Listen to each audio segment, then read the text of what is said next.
Okay, good evening, everyone. I would like to call the special council meeting of August the 17th to order. Ask council for approval of the agenda.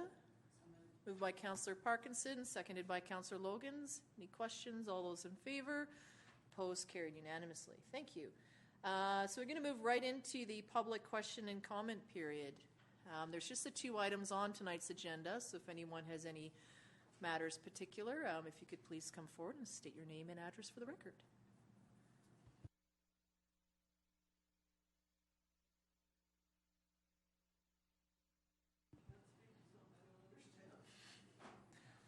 Okay, so we will then move into our reports requiring action into RA1, which is resurfacing of Brownsea Boulevard to Goodmere Road. So when we were setting priorities and talking about the budget and our town center project, council may recall we looked at what sort of connectivity can we look at creating in the core, because the intent of the roundabout is not just to service the Evergreen Mall, but to actually open up areas down to the harbor. So we looked at sort of what we could do going down Brownsea to sort of look at what that connection looks like. So with the crews sort of on site right now, there were some requests that we look at finding out what some funding would look like if we actually did some of that. So perhaps from here I'll lead on to Mr. Dillabaugh for a report, or to Ms. Nelson. Thank you, Worship. I'll just touch on it briefly, and then if there is anything additional, Ms. Nelson can touch on it as well. So as you mentioned, this report is brought forward based on the strategic plan and direction from council to look at what the potential cost of opening up Brownsea Boulevard going down to Goodmere Road is. And so we've asked the current contractor through our project manager working on the town center plan or project for an estimate on the cost. And so this is brought forward for an estimated resurfacing and paving of a 5-meter strip down Brownsea Boulevard from the bottom of the roundabout project all the way down to the Goodmere Road intersection, and extending Goodmere Road from Murray Road from where it ends based on Murray Road through to that section as well. So it'll open it up a little bit of that flow going through there. It's not resurfacing all of Murray Road, but just where from the end of the pavement currently, I believe, is where it goes through. So the estimated cost based on that is $60,000, and so that's the report forward for council this evening for direction to move forward with that should council wish to proceed. And if there are any questions, I'd be happy to take them. Thanks. Questions from Councillor Casper? Yeah, when you look at the map, it goes down, but then it would connect to Goodmere Road. Now, the municipality acquired two strips of right-of-way for Goodmere Road, and perhaps we could add to this some additional paving for a hammerhead that would be the same width, but it would also service those two lots that this new road, which used to be driveways and panhandle driveways, were serviced by in the past. So at least we have an opportunity to do a turnaround with a hammerhead, so that if somebody drives down there inadvertently, they have an easy way of turning around, or an easier way of turning around and getting out. Because I can envision that's what's going to happen. More vehicles will go down there looky-loos, not just those who are living in that immediate area. So I don't know. I think for the dollars that is being proposed, we're getting good value for money, considering it's 175 meters long, and any hammerhead I don't think would add a huge amount of money. So I would hope we could do something like that. Is there another map? Can it be moved up? Right, so can I just go up there and yeah. So it would actually be right here. You know, the hammerhead would occur in this area here, so that when the pavement's done down here, then this hammerhead is here, and it would accommodate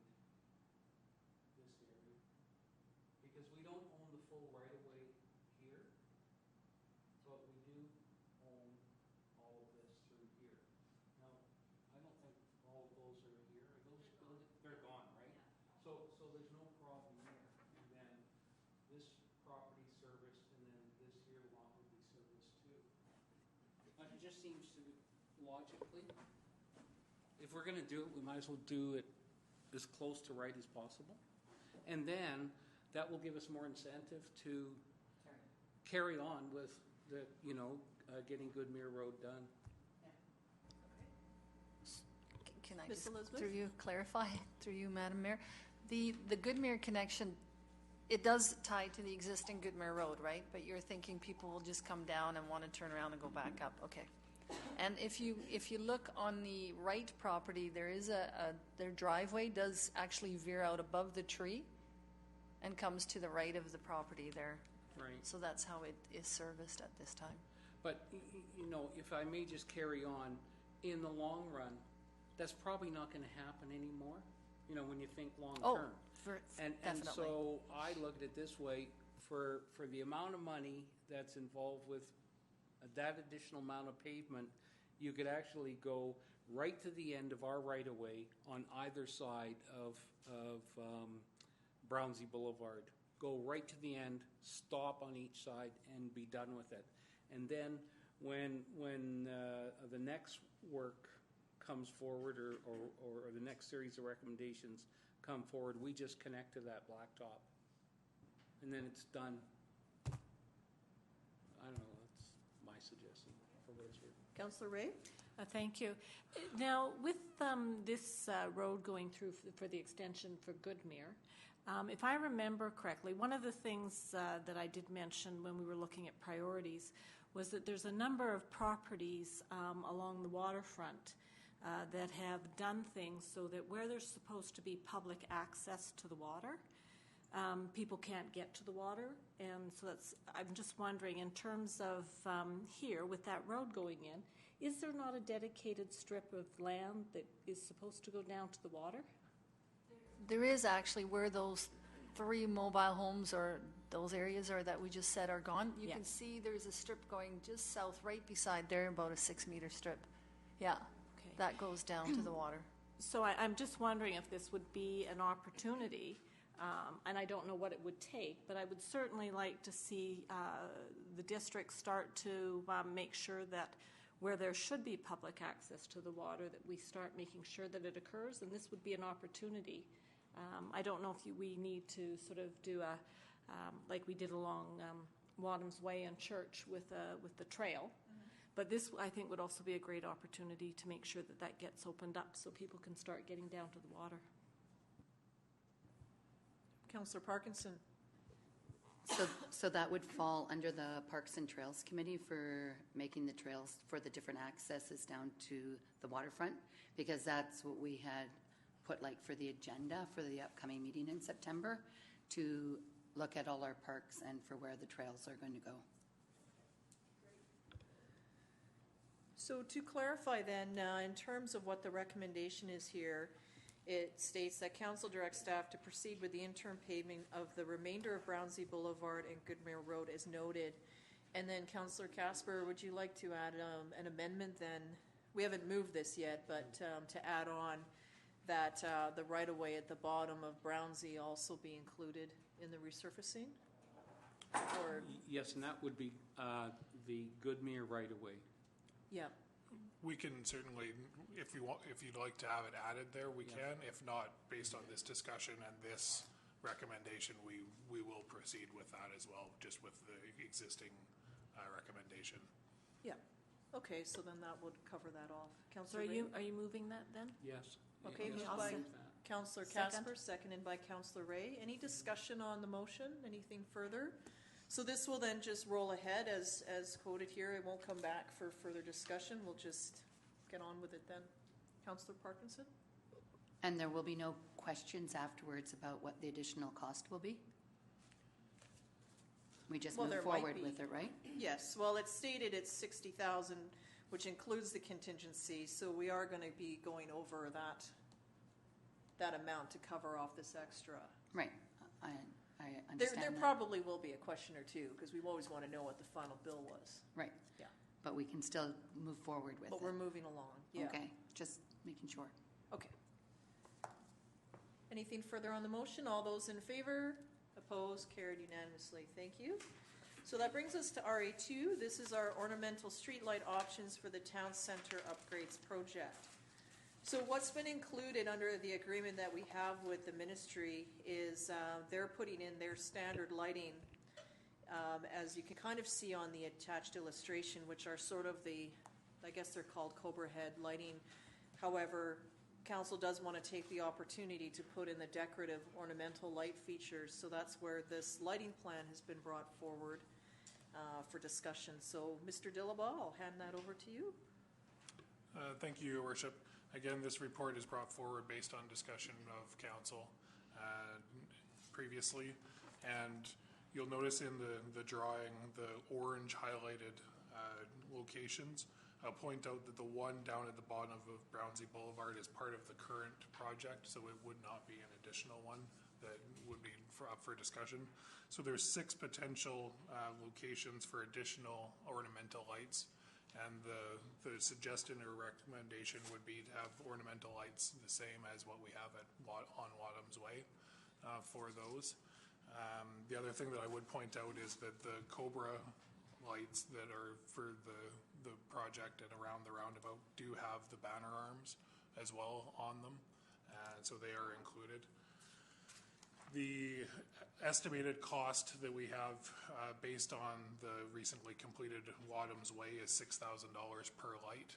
And so my recommendation is a slight change to what is recommended in the report, is that we, or council, approve and proceed with the proposed ornamental streetlight locations if council is okay with those locations, and that we just move ahead with the construction costs as long as it's up to perhaps $40,000. And if it's over that, then we'll bring something back. If not, then we can just proceed. And that would be about $6,500 per light at $40,000. So that would be my recommendation to council. And if there are any questions, we'll do our best to answer them. Councillor Ray? So, but I count 12 of those blue dots, so. It's the blue dots are already included in the project. The additional is just the orange. Oh, just the orange. Yes, I had it yeah. backwards. Okay. But there's 7 of them. So that's 6 sets. And as I say, there is 7, but the one down at the bottom is also included in the project. It's just an ornamental light, not the Cobra arm. Okay, so 6 of them. Councillor Casper? I'm just going to sort of echo something that Councillor Pearson had said to me, was that the last time I talked to him is that he wanted to see 10 ornamental lights on each side of the road, and based on the cost and looking at a similar standard to what we have on Wadham's Way, it probably isn't as great or as concentrated. Now, it's too bad that lighting isn't occurring all the way up to Otter Point Road on both sides, and on the south side of the road up to Church Road. And so I was advised, because I did initially ask that, well, there's a problem of running hydro or making a connection. Well, you know what? If we're spending $4 million on a project, I don't want to see us nickel and dime a project for the cost of hydro on running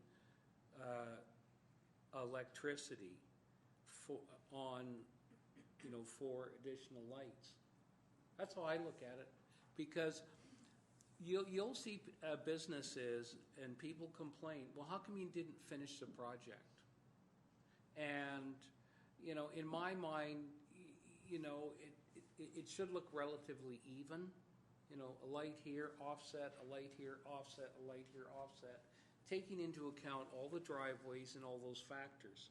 But, I don't think businesses are going to complain that a sign there that's going to give more lighting at night, added security for the public, and make the area more attractive are going to complain that these lights are being installed. And I figure if you're into this thing, well, you might as well do it right. I'm not saying that this is wrong. I'm just saying that I think we could do a better job and get more out of it. especially down at Otter Point Road towards that direction. So I know it's tight, but if we got enough room for sidewalk and bus shelters and all this other stuff, we can slap in a few extra lights. I don't know. So, No, it's a good point. Councillor Parkinson? so right now we have 6 that we see to be put in, and you want to add another 14? Well, To make it 10 on each side? No, I'm not suggesting that. That's what Councillor Pearson had said. And I think, at least that's what he said at one of our meetings, so. Keep going, yes. So the distance between, on Wadham's Way, between the standards, is that the same that we're doing on Souk Road? Same distance in between for the lighting? So is it a lot closer then, or? Because it looks really nice on Wadham's Way. It's different. Right, and on Wadham's Way, actually, the lights all meet the lighting standard. They have to be a certain distance apart so that it meets a lighting standard. On this one, the blue dots do that, the blue mixed with the purple, whereas the orange dots are distant additions, so you can put them Wherever you want anywhere. then. Yeah, you just have to keep in mind that where we haven't shown them as proposed locations is they would be inside the sidewalk. And as you pointed out, they're 3-meter sidewalks, so is that the end of the world? That's your decision to make. It's still lots of room, right? Our studies that, the pedestrian studies said that we should have a minimum 2-meter safe passage for wheelchair access and stuff, so that would still give us room for that. Okay, so just to clarify then, so in the areas where there isn't any lights depicted, there is room to add them? It would still provide a 2-meter, like even towards Otter Point? Because that area, I thought that the sidewalk was narrowing to 1.5, like where it goes in front of the Petro-Canada Bank, like the sidewalk narrows there? Right, in front of the Petro-Canada, it's a 1.5-meter concrete sidewalk, so there it would be pretty tight, but that's where the 2 purple dots are. On the south side, you Okay. have 3 meters pavered, except for that very last section that's in front of the kitchen there. Yep. That's at 1.8 meters, so there you wouldn't be able to fit it, but you do have the 3-meter sidewalk to the east of that. Okay. Can I go up a point? Yeah? Go to Councillor Ray first? Yep, and then, yeah, thank you. Yeah, I agree with the conversation. I think to sort of sit at 6, where you can see that there certainly could be room to put a few more. And my thinking is to approve up to a certain amount, and then, whether it's 10 or 12, and then just, if we can put them in to make them look nice, like you don't want to just put them in to shove them in and then it look funny, but, sort of agree to a number that we would want, and then allow engineering to sort of place them wherever they can. That's just a thought. Okay, Councillor Parkinson? So I would like to make sure that the sidewalk width is enough room for, not only for a wheelchair to go down, because right at the corner there, that's where most of our complaints are from people coming over from Air Manor in that direction to be able to cross. But you want it wide enough so that if a wheelchair or walker is going down there, that someone else can pass, and not that they have to sidestep them. We want it to be a nice walking area. So I don't think that we should put a lamp standard there that is going to block the people from their movement.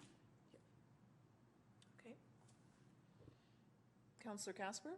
Well, when you look at the width, if we got 2 meters with a lamp standard, and the base of the standard is about 18 inches, I think, thereabouts. And if you've got 2 meters left, that's almost 7 feet. So that's a lot of room. It really is a lot of room. And, I'll just point out what I'm suggesting.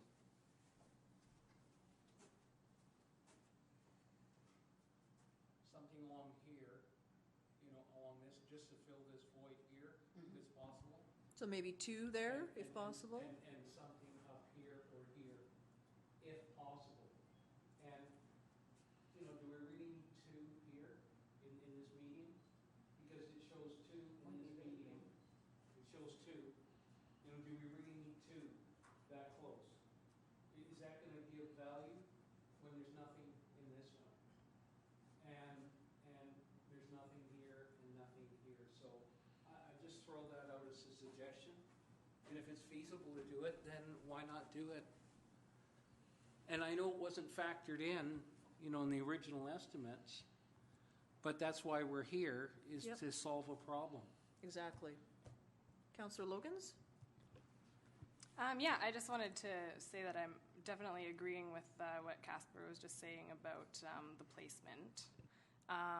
But I also just like the MOTI versions, and honestly would be happy with those if we could just get a few more of those instead, and maybe it would drop the price a little if we're going to add some more lights down the road. I think part of the reason with the ornamental ones is that they do allow for Christmas lights and the flowers, and I think the MOTI ones are about the same price. Is that, do we know that? I actually have an email into Darren to confirm the single price for a Cobra light. Yeah. And I haven't received an answer quite yet. Okay. Okay. Just to follow up on that, with and I get the ornamental lighting and the other benefits of those, but not with this placement. It doesn't really make sense to me because it's going to be very erratic. It's just kind of not. The placement just doesn't work to me. I don't know for ornamental lighting. I would just like to see another layout if it was possible. Ms. Nelson? If you happen to be driving down Craigflower, it's kind of the same idea. They have the ornamental lights, and then they have still the overhead Cobras that meet the standards, but the ornamentals seem to be there more for show. So that's, I think, the idea that we're trying to accomplish here. Councillor Ray? Yes, thank you. I don't have a problem with the ornamental lights. I think, thank you. What I'd like to is that when we go to put them, that we trust that, you'll make them pleasing and, stagger them so that they blend in nicely with everything else. So I don't have a problem, and I'll move a motion, the recommended motion, and also state that up to 12 of the ornamental street lighting locations. Do we have a seconder for that? Councillor Casper seconded. So that's the motion that Council directs staff to proceed with the proposed ornamental street lighting locations, obtain a detailed design and estimate prior to approval for construction, up to a total of 12 lights where possible. Yeah. Councillor Casper. And just as a follow-up, so based on all the new discussions that happen with highways, so we're allowed to hang banners on their Cobra lights, correct? And did we ever get it resolved that they were going to allow us to do ornamental lighting on there? Was that finalized? To my understanding, with my involvement, the lighting is shown on what is specified is shown, and it does show the banners on page 9. And they're jet black, but they won't allow ornamental lighting because that would mean they would have to be plumbed for electricity, which they don't want to pay for. So actually, I wanted to clarify that the Cobras can do that. It's just that the ones for MOTI, which are the blue dots, is at their bill for operating and maintenance, they don't want to pay for the electricity. Does that make sense? Okay. Councillor Parkinson? I would just like to say that I'm in total agreement, and I think that no matter what, you'll always have a few people not liking what's done anyhow, so not to worry about that. Okay. Anything further from council on the motion? I think it's great. I think we did want to add some beautification to the core as well as the infrastructure that's happening. So this moves us in that direction. There has been some meetings already to talk about what we're doing for Christmas lighting this year. It seems odd to talk about Christmas in the summer, but in terms of putting in orders and getting the items and getting them installed and delivered, the time goes quickly, so those discussions do have to occur earlier rather than later. So it's great to see that occur, and so this will just sort of move us along. So any further items? Call the question. All those in favor? Opposed? Carried unanimously. Thank you very much, and that brings us, oh, pardon me, Mr. Dillabaugh. Thank you, Your Worship. I just wanted to mention one thing with regards to the funding of the items this evening. Unfortunately, we received word last week that the grant application that we submitted for the Grant Road Connector was not successful. So that will come forward at the next meeting as well, that information. But that is in our current budget, and there is $175,000 from taxes and the casino reserve and the GST reserve that could be used to cover the expenses and the costs of that has been and have been approved by council this evening. So if that's council's wish to use that funding for this project now rather than where it was allocated previously, that we didn't get the grant up successful on the grant. So I just wanted to bring that forward to council, as that's an option within our current budget without making any significant changes. So thank you. Any questions back to Mr. Dillabaugh? No? Thank you very much for bringing that forward. Okay, motion to adjourn, please. Moved by Councillor Parkinson, seconded by Councillor Casper. All those in favor, opposed, carried unanimously, and see you in September. Thank you.